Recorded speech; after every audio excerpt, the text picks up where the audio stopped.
Storytelling in games. One of the things I love most about stories is that depending on the medium that they fit in, the story changes. What do I mean by this? Let's take a look at books first. The author is tasked with telling you a story through text alone. They have to present the information in such a way that a reader, in this case, envisions what they're trying to say in their mind. They paint a picture with just words. But authors have the flexibility of drawing out that story over a long period of time with descriptive details, but they can't present the visuals to you. They leave that up to the readers. In contrast, we have movies or TV shows. They have the liberty of presenting the exact visuals that the director or writers or whoever want the viewers to see, but because they're forcing it down you, they are then challenged with narrowing the scope. People can't just sit and watch a movie for 12 hours, unless it's that time of year to binge Harry Potter. You get that kind of creative difference when presented with different mediums, which brings us to video games. Video games are very unique. Game creators and directors have the flexibility of drawing out a story as long as they want. You can have a 5-hour game or a 70-hour game. But not only do they have that flexibility, they also have the means of presenting the visuals. Part of the appeal of video games is that you get to see these worlds come to life. But there's an additional layer on top of the length of the story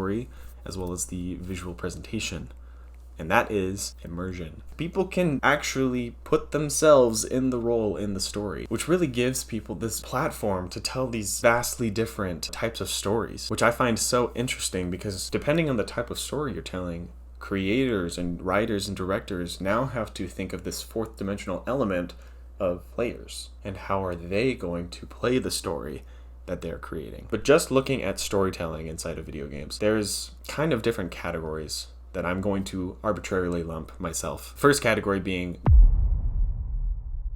these are the kinds of games like The Last of Us, The Last of Us Again, the second to Last of Us, where yes, you're playing a game, but you're really playing a story. Let's look at part one just as a concrete example. Every single player takes on the role of Joel. There's no variance, there's no character creation. When you play the game, you play as Joel. In line with that, every single person who plays The Last of Us plays the same story. Start to finish, no variation. So why put it in a game? Why not just rely on a TV show to tell the story? And it really comes down to immersion. Sure, the storyline that you play is the same, but when you play a game like this, you really take on that role. I am not a grumpy old man hell-bent on killing most people I see with some serious trust issues. But when you play the game, you kind of feel like it. With every linear level, you're still feeling that anxiety of, is a clicker going to hear me? Are there enemies behind that next wall? What am I going to see next? You don't know. And since you're the one moving, you are quite literally driving the story forward. So that even though the narrative is linear and set in stone, you are presented with those feelings that you otherwise probably wouldn't get if it was presented in another form of media. I actually loved The Last of Us TV show, and it presented the narrative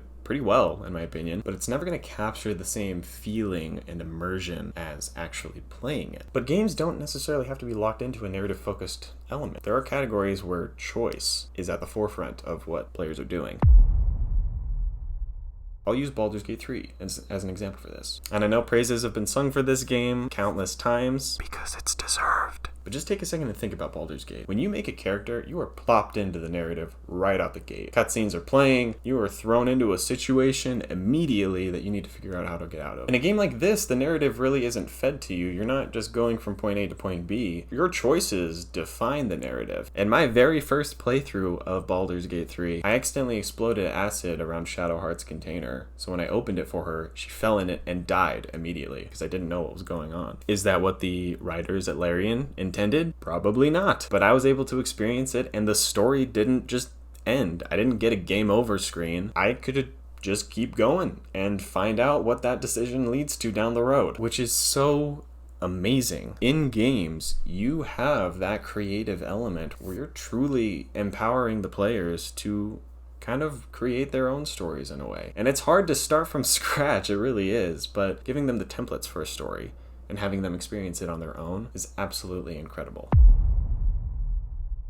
There's another category of games that I do want to mention before closing out, and that's really the games that don't have a story per se, but they give you the tools to make your own story. Minecraft doesn't have a story. You're just plopped in and then have at it. But that doesn't mean that you can't make up a story. I remember one of the very first times I tried Minecraft, my friend and I tried to live only in the trees. We could not go on the ground at night. We could only explore in the trees at night. There's nothing in the rule book that says we can't do that, but it's just we're making our own story as we play the game. Another perfect example of this is The Sims. My wife loves Sims. She goes through phases where she will play non-stop for a few days and then leave it for a year and a half, and then the cycle repeats. But when she gets ready to play again, when she's locking into that mode, she will quite literally write out full plot lines of all of these characters, their backstories, their histories, their interests, the drama, who's cheating on who wants to murder who, all of these things. That's not part of the game really, but the game gives you the means to write those stories and to see them play out, see what's happening, see